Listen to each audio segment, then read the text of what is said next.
Bom dia, boa tarde ou boa noite. Sejam bem-vindos ao CAC Estudos Espíritas.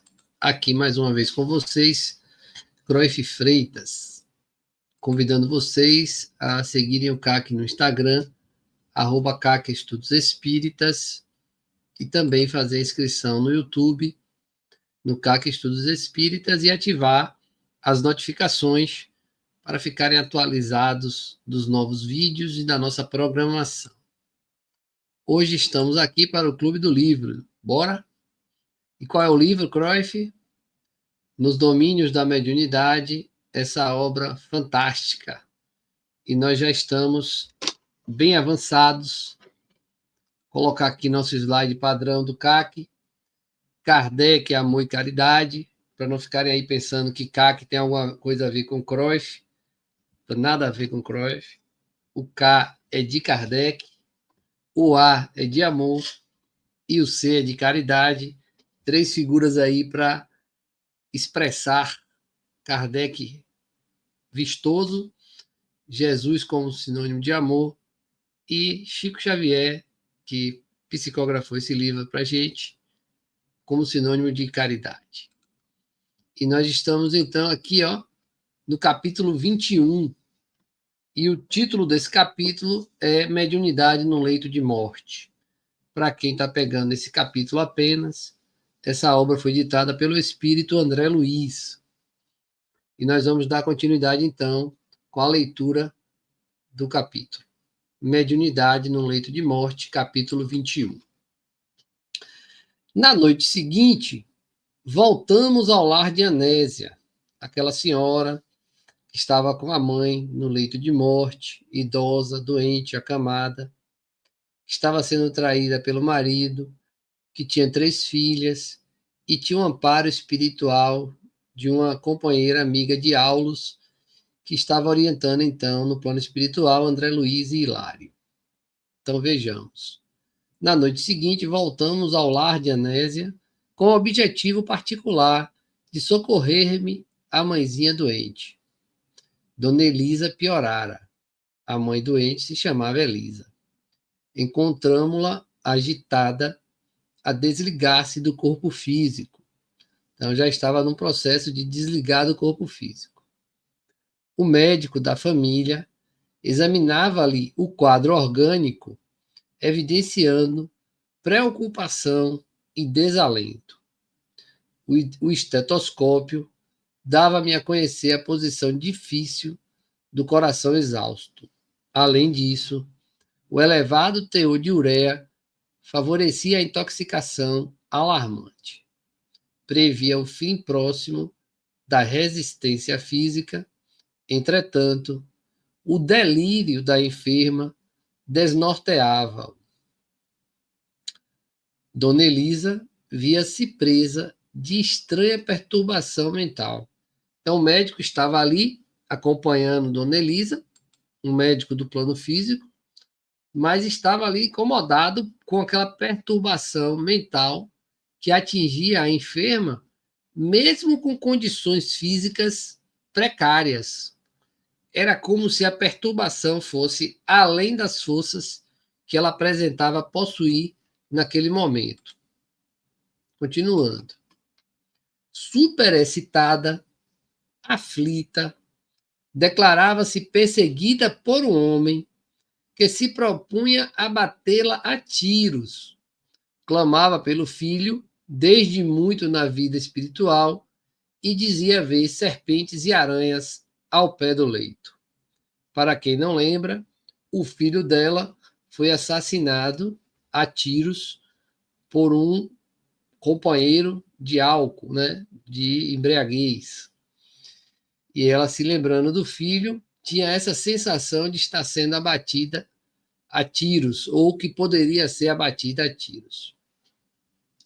A despeito do suor pastoso de quem se aproxima da morte e da extrema palidez que lhe desfigurava a máscara fisionômica, fazia supremo esforço para continuar falando em voz alta.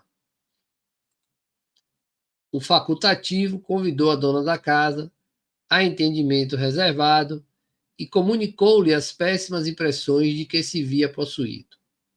O facultativo é o médico. A enferma deveria prosseguir com medicação de emergência à face da crise, contudo, à noite ser-lhe-ia sacrificial.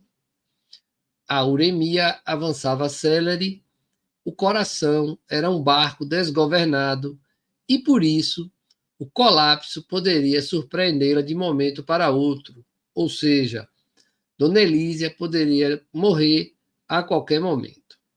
A filha Anésia acolheu a palavra do clínico, enxugando as lágrimas que teimavam em lhe saltar dos olhos.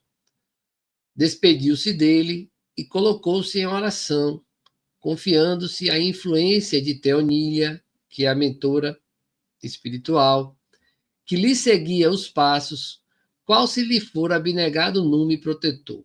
Então vejam a importância dos nossos mentores e Dona Anésia, conhecedora que era, trabalhadora que era, confiava na sua mentora Teonília, que estava ali, e foi quem buscou Aulos, o auxílio de Aulos, para a sua residência, não só para ela, para sua mãezinha enferma, mas para toda a sua residência, para toda a sua vida, vendo as provas em que Anésia estava envolvida naquele momento da encarnação.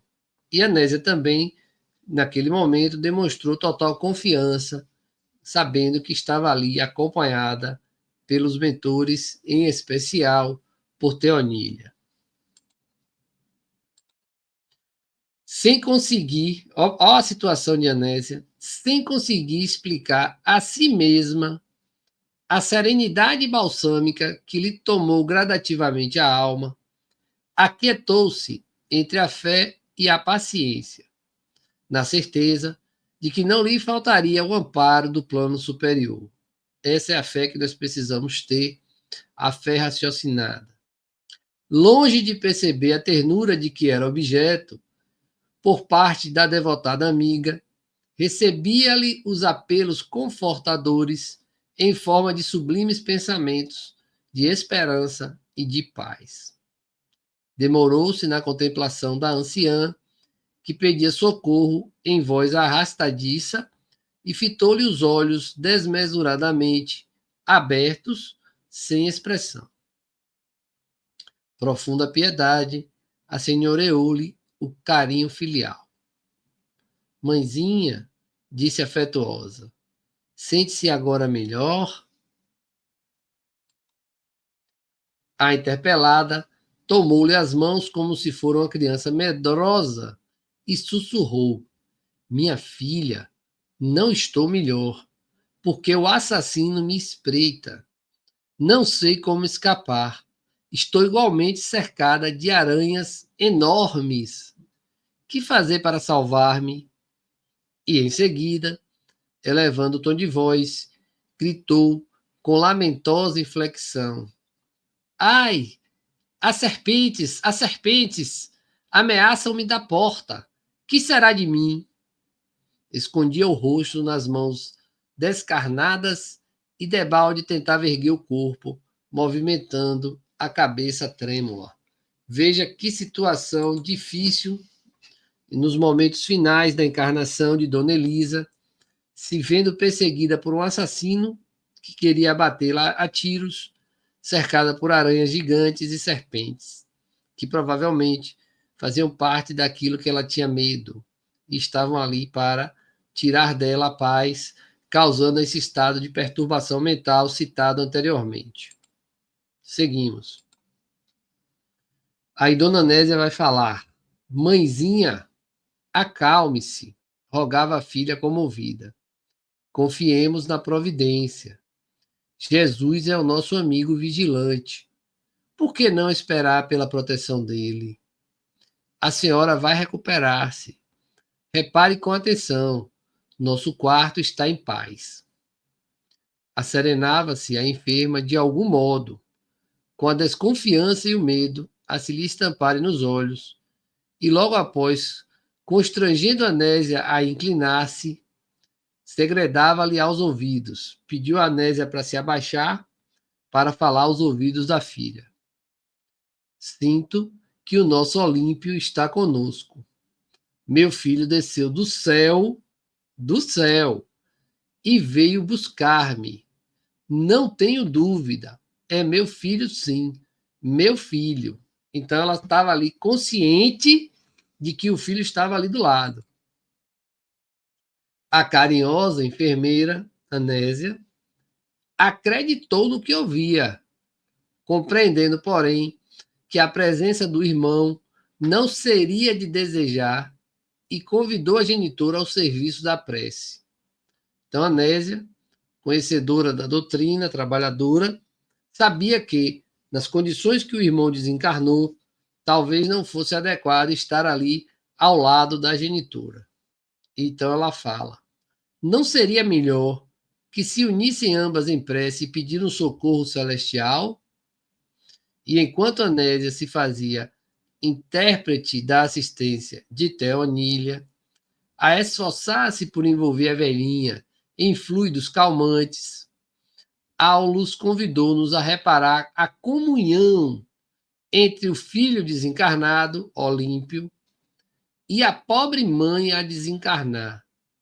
Veja, naquele momento, Aulus chamou a atenção de André Luiz e Hilário para observarem a comunhão entre o filho desencarnado e a mãe prestes a desencarnar.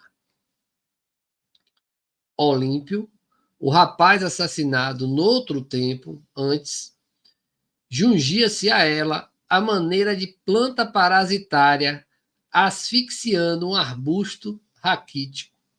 Olha que comparação forte. O filho desencarnado, em condições terríveis, porque ele estava envolvido com álcool e foi assassinado em uma noite de bebedeira, e continuava mantendo esse hábito no plano espiritual, então ele não melhorou, estava ali agora como uma planta parasita asfixiando um arbusto raquítico, prejudicando a mãe que estava prestes a desencarnar. Nossa amiga, explicou o assistente Aulus, em sua doce afetividade, supõe no filho um gênio guardião, quando a realidade é que o infeliz se deixou dominar, mesmo depois de perder o veículo carnal, pelo vício da embriaguez. Então, ela acreditava que o filho era um anjo, mas mesmo depois da morte, de perder o corpo físico, o filho continuava vinculado à embriaguez. Alcoólatra impertinente, caiu ante o revólver de um companheiro, tão desvairado quanto ele mesmo, numa noite de insânia. Desligado da carne e já intensamente minado pelo delirium tremens, não teve forças para mentalizar a recuperação que lhe é imprescindível e prosseguiu em companhia daqueles que lhe pudessem facultar o prolongamento dos excessos em que se compraz, ou seja, continuou ligado àqueles que poderiam mantê-lo na situação de embriaguez. Delirium tremens é uma das maiores dores dos alcoólatras quando tem suspenso o consumo do álcool, quando passam pela abstinência repentinamente, e esse delirium tremens pode causar, inclusive, a morte.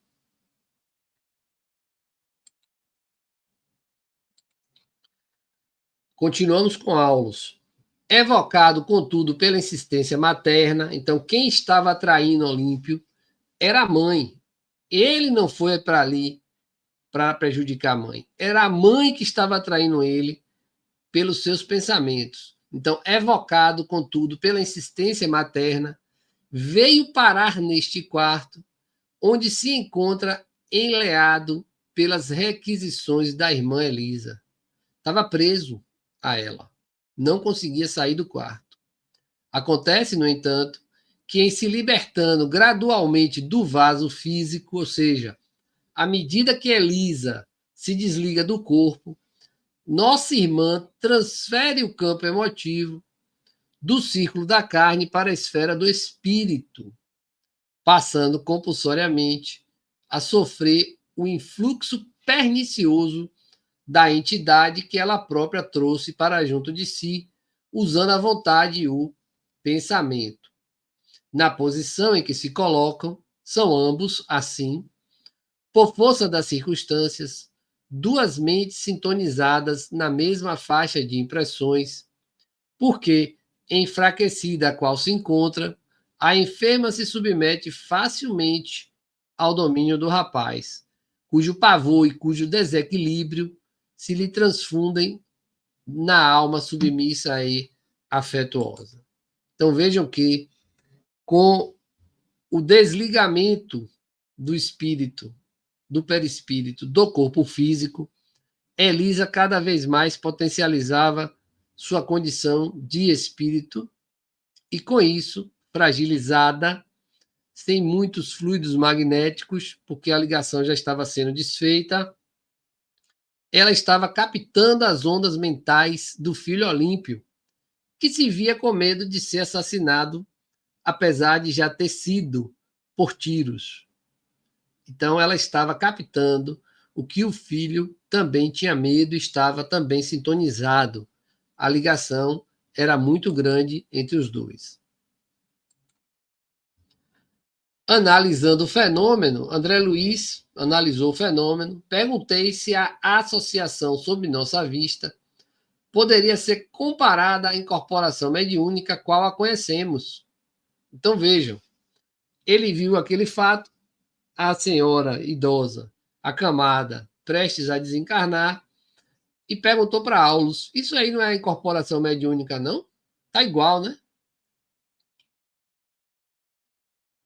Ao que o assistente respondeu, sem qualquer dúvida, confirmou o orientador, sem qualquer dúvida. Elisa, atraindo o filho num estado de passividade profunda, que lhe sobrevém por motivo de natural desgaste nervoso e sem experiência que lhe outorgue discernimento e defesa, assimila-lhe de modo espontâneo as correntes mentais, retratando-lhe a desarmonia interior. Estando a desencarnar-se devagarinho, reflete-lhe as reminiscências do pretérito e as terríveis visões íntimas que lhe são agora familiares, de vez que, a distâncias das libações costumeiras, o infortunado amigo padece as alucinações comuns às vítimas do alcoolismo crônico. Meus irmãos, essa ligação fluídica que se realizou pela evocação dela, pensando no filho desencarnado, achando ser ele um bom espírito em condições de ajudá-la, levou ela a essa conexão fluídica da mediunidade como se fosse uma incorporação. Eu vou fazer um parêntese aqui, porque o capítulo se chama Mediunidade no Leito de Morte. E Elisa está sentindo todos os efeitos de uma ligação fluídica com outro espírito em sofrimento. Então, ela, em vez de conectar com um espírito que pudesse aliviar suas dores, na inocência, se conectou com um espírito que lhe trouxe mais dor, uma perturbação mental, mesmo sendo seu filho. Já falei antes, vou reforçar. Primeiro, temos que ter muito cuidado quando evocamos familiares, sem saber em qual condição eles estão no plano espiritual. Existem pessoas em estados de depressão, em estados de melancolia, que pensam insistentemente em familiares e muitas vezes estabelecem laços fluídicos sem conhecer a real situação desses espíritos desencarnados, que muitas vezes estão, como Olímpio, aprisionados pela evocação mental do encarnado insistente, sem conhecer a realidade em que eles se encontram no plano espiritual. Esse é um primeiro ponto. Uma outra observação que eu quero fazer é que isso acontece mesmo quando o encarnado não está no leito de morte. Ou seja, a pessoa está bem, está sadia, mas está evocando familiares, está conectando fluidicamente com espíritos que estão em sofrimento.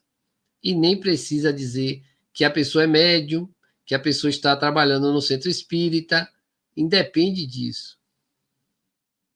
Independe se a pessoa sabe que é médium, independe se a pessoa está trabalhando no centro espírita. O fato é que ligação fluídica acontece e a pessoa sente os efeitos na mente e no corpo físico. Vou contar algo que aconteceu com um dos integrantes do nosso grupo nas últimas semanas. Estamos em recesso, mas no recesso todos se comunicam quando aparece alguma necessidade maior. E na segunda-feira, uma das pessoas do grupo, ela entrou no ambiente e quando saiu, estava desfalecendo. Simplesmente desfalecendo, perdendo todas as suas forças. Eu apliquei um passe magnético e ela ficou normal. A pessoa voltou ao normal, como se nada tivesse acontecido. No outro dia, a pessoa entrou no mesmo ambiente e não voltou desfalecendo, voltou com a dor no peito. E claro, foi no hospital, fez todos os exames, todos exames de sangue, eletro, tá, aquilo tudo que vocês devem saber. Confirmou que não tinha nada. Passou na casa de Terezinha, que é outra trabalhadora do CAC, tomou o passe com Terezinha e passou a dor no peito. E Terezinha, que é médium psicofônica, disse que quem estava precisando de ajuda foi ajudado. Ou seja, existia ligação fluídica e ela conectou quando entrou no mesmo ambiente 2 dias seguidos. Não me perguntem o que aconteceu no terceiro dia, porque eu não sei, não fui informado, mas por 2 dias seguidos isso aconteceu. Pressuponho que no terceiro dia não teve mais nada. Mas o fato é que, independente de você estar no leito de morte, se você estabelece uma ligação fluídica com um espírito que está sofrendo, você pode passar por uma perturbação, por uma agitação, por uma ansiedade, por uma melancolia e até mesmo por dores físicas. Quem nos acompanha desde o início sabe que isso já é costumeiro e normal da mediunidade. Dito isso, vamos continuar.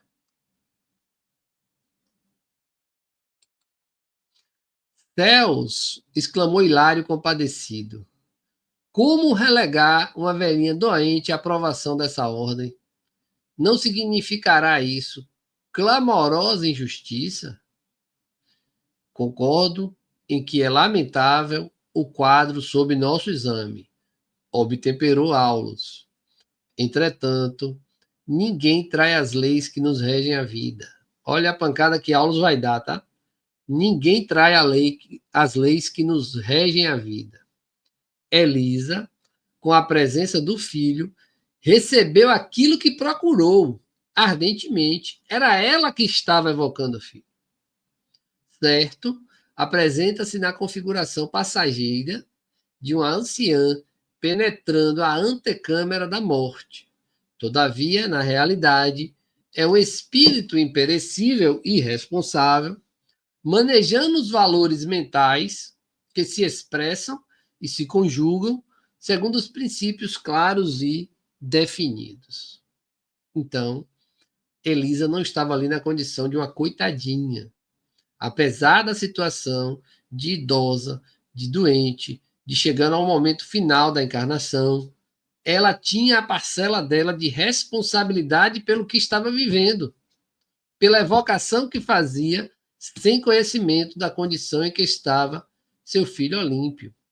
Então, era um espírito imperecível e responsável, manejando os valores mentais que se expressam e se conjugam segundo princípios claros e definidos. Então, ela não era uma vítima, ela fazia parte daquela situação. Fim da ligeira pausa, Aulus acentuou. Muita vez pedimos o que não conhecemos, recolhendo o que não desejamos. No fim, porém, há sempre lucro, porque o Senhor nos permite retirar de cada situação e de cada problema os preciosos valores da experiência. Aulos, contudo, não perdeu tempo em divagações, conferenciou reservadamente com Teonília quanto ao serviço programado em favor da enferma e, aceitando-nos a colaboração, desligou o rapaz. Vou repetir, desligou o rapaz, usando para isso avançados potenciais magnéticos. Olha o passe magnético aí aparecendo. Olha Aulos desligando o rapaz. Ele retirou a ligação fluídica que existia entre Olímpio e Elisa. Tão logo se afastou o desventurado Olímpio, identificamos curioso fenômeno. Dona Elisa, que falava singularmente animada, entrou em absoluta prostração, qual se houvera sido manietada.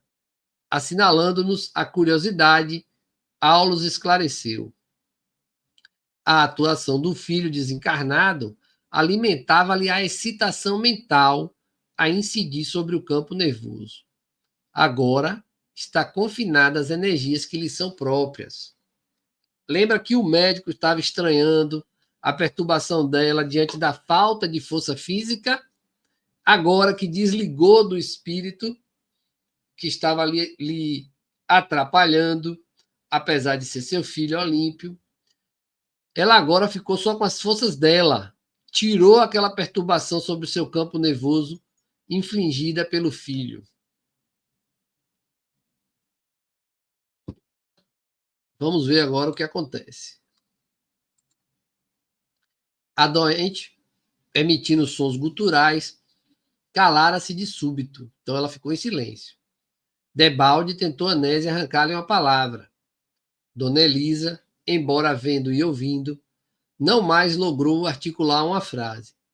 Buscou inutilmente mover os braços ante a dor aguda que passou a registrar no peito. Todavia, não teve forças para tanto. Aulos deu-se pressa em administrar-lhe passes calmantes, contudo não obteve grande resultado. Quem sabe o que é passe calmante? Vai ficar na dúvida, porque eu não vou dizer agora. Vamos esperar o CAC 2025. Anotem. Anotem para perguntar o que são passes calmantes, Cruyff. Então, Aulos deu-se pressa em administrar-lhe passes calmantes, contudo não obteve grande resultado. É a contração final das coronárias, exclamou comovido. Elisa não resistirá. O miocárdio não mais reage ao nosso influxo magnético. O processo anginoso alcançou o fim. O coração, então, iria parar de bater em instantes. Era a contração final das coronárias. Reparei que a agonizante estimaria conversar com a filha. No entanto, incoercível sofrimento constrangia-lhe o tórax. A língua não mais lhe obedecia ao comando íntimo. Teve a noção de que lhe cabia fazer a viagem do túmulo. Então ela sabia que ia morrer. E aí aconteceu um fenômeno que os espíritos já disseram que é comum, que é a visão de todas as cenas da nossa vida em nossa frente. Olha o que André Luiz relata. Como se um relâmpago lhe rasgasse a noite mental. Num desses raros minutos que valem séculos para a alma, reviu apressadamente o passado. Todas as cenas da infância, da mocidade, da madureza, reapareceram de inesperado no templo da memória, como que a convidá-la a escrupuloso exame de consciência. É a crise da morte. Os espíritos já disseram que passam para nós as cenas de nossa vida. A enferma não vacilou. Seus momentos na carne estavam contados. Incapaz de entender-se com a filha, desejou despedir-se de velha irmã que residia a longa distância. Vimos-la no supremo esforço, concentrando os próprios pensamentos para satisfazer a essa derradeira aspiração. Repito, vimos-la no supremo esforço, concentrando os próprios pensamentos na irmã para satisfazer a essa derradeira aspiração. Anésia, por sua vez, sob a influência de Teonília, percebeu que a genitora atingira a estação terminal da existência terrestre e, enlaçando-a carinhosamente, orava em pranto silencioso. A agonizante entendeu-a, mas apenas derramou comoventes lágrimas como resposta. Então Anésia já sabia que aqueles eram os últimos momentos de sua genitora. Demorando na filha o olhar dorido e ansioso, Dona Elisa projetou-se, por fim, em nosso meio, no plano físico, mantendo-se, porém, ainda ligada ao veículo físico por um laço de prateada substância. É o laço de prata que liga o corpo ao perispírito. Enquanto se lhe inteiriçavam os membros, um só pensamento lhe predominava no espírito: dizer adeus à última irmã consanguínea que lhe restava na terra. Envolvida na onda de forças, nascida de sua própria obstinação, afastou-se ligeira, volitando, flutuando automaticamente no rumo da cidade em que se lhe situava a parenta. Então veja, ela desdobrou, apareceu em perispírito do lado de André Luiz e, pela força do seu pensamento, começou a volitar em direção à cidade onde morava sua última irmã consanguínea encarnada. Correspondendo à ordem de Aulus, passamos a segui-la de perto. Dezenas de quilômetros foram instantaneamente vencidos. Vejam que a distância não é um problema. Em plena noite alta, colocamo-nos ao lado dela, num aposento mal iluminado, em que venerável anciã dormia tranquila. Matilde, a recém-chegada, tentou despertá-la à pressa, mas em vão. Consciente de que não dispunha senão de rápidos instantes, vibrou algumas pancadas no leito da irmã. Olha o efeito físico, que acordou de chofre, entrando de imediato em sua esfera de influência. Dona Elisa passou a falar-lhe atormentada. Dona Matilde, contudo, não lhe escutava as palavras pelos condutos auditivos do vaso carnal, não entrava pelo físico, e sim pelo cérebro, através de ondas mentais, em forma de pensamentos, ali remoinharem ao redor da cabeça. Reerguendo-se inquieta, falou de si para consigo. Elisa morreu. Então ela conseguiu dizer à irmã que tinha acabado de desencarnar. Ela foi lá só para avisar. E quantos não são os casos desse que nós temos conhecimento, que a ciência tem conhecimento e não se interessa em estudar, que é o chamado aviso da morte. É quando o encarnado preste a desencarnar, vai ao encontro daquele ente querido avisar da sua morte. Indicando-nos as duas irmãs juntas, o assistente explicou: temos aqui unidos tipos habituais de comunicação nas ocorrências de morte. Pela persistência com que se repetem, os cientistas do mundo são constrangidos a examiná-los. Acontece demais isso, gente. Alguns cientistas atribuem esses fatos a transmissões de ondas telepáticas, ao passo que outros neles encontraram os chamados fenômenos de monição, fenômenos de aviso. Isso tudo, porém, reduz-se na doutrina do Espiritismo à verdade simples e pura da comunhão direta entre as almas imortais. Então, não se trata de telepatia, nem de fenômeno de avisos provenientes de ondas, e sim da comunhão fraterna e afetuosa entre almas eternas e mortais. Todas as pessoas, desde que o desejem, repito, desde que o desejem, perguntou Hilário, podem efetuar semelhantes despedidas quando partem da Terra? Sim, Hilário. Você diz bem quando afirma, desde que o desejem. Porque semelhantes comunicações, no instante da morte, somente se realizam por aqueles que concentram a própria força mental no propósito dessa espécie. E lembre que Elisa estava concentrando, era a única coisa em que ela pensava e foi o que ela conseguiu fazer. Todavia, não dispunhamos de tempo para maiores conversações. Dona Elisa, após libertar-se do anseio que lhe inquietava o campo íntimo, qual se o corpo distante lhe reclamasse a presença, a feição do que ocorre num caso de desdobramento vulgar, voltou de imediato à casa. Então, nós sabemos que no desdobramento vulgar, no desdobramento simples, o espírito continua ligado ao corpo e o corpo atrai o espírito para ele.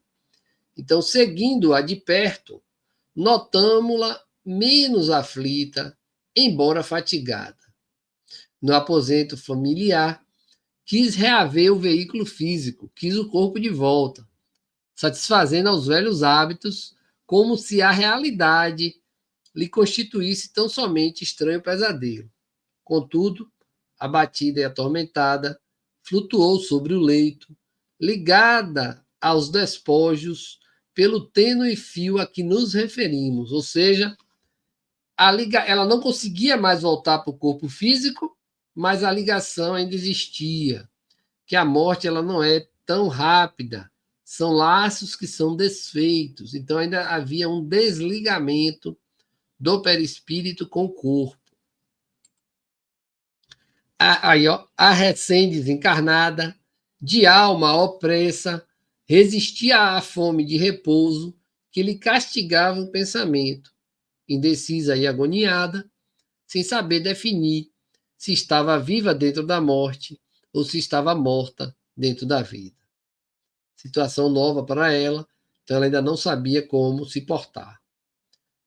Outros amigos espirituais penetraram a câmara. Aulos consultou o horário e acrescentou: voltemos, nada mais nos cabe fazer. Vejam, outra coisa que acontece muito no momento da morte. Amigos espirituais vêm ao nosso encontro, ao que Aulos disse: voltemos, nada mais nos cabe fazer. Hilário fixou o laço prateado entre o corpo hirto e a nossa amiga recém-liberta indagou: não podemos colaborar no desfazimento desse cordão incômodo? Ou seja, ela ainda estava ligada, mas já estava desencarnada. Hilário já queria resolver a situação, prestimoso. Não, explicou Aulos. Esse elo tem a sua função específica no reequilíbrio da alma. Morte e nascimento são operações da vida eterna que demandam trabalho e paciência. Além disso, observem, há companheiros especializados no serviço da libertação última. A eles compete o toque final. Então, existem equipes no plano espiritual que têm como função esse último desligamento no momento do desencarne, no momento da morte. Eles auxiliam neste momento. E acompanhando o instrutor, retiramos-nos do lar de Anésia, onde havíamos recolhido preciosas lições. E assim terminamos o capítulo 21, Mediunidade no leito de morte, falando do desencarne de Dona Elisa, filha de Dona Anésia. E no próximo capítulo, capítulo 22, teremos o título Emersão do Passado. Meus amigos, fiquem em paz, com Deus. Espero que aproveitem a leitura. Espero que a leitura do nosso Clube do Livro auxilie no seu conhecimento, no seu estudo, nas suas atividades, porque todos nós passaremos por um momento como esse e também poderemos, na condição de encarnados, que teremos o fim do desencarne, com o desencarne ou a morte, e também como encarnados que podem presenciar e acompanhar outros irmãos nesse momento de despedida do corpo físico, mudando de endereço para o plano invisível. E aí estão orientações e ensinamentos salutares, principalmente para o que pensamos e a quem evocamos nestes momentos finais da encarnação, e em que a mediunidade está também presente, estabelecendo laços fluídicos. Então, que Deus abençoe a todos, ilumine e ampare, e até o nosso próximo encontro. Muita paz.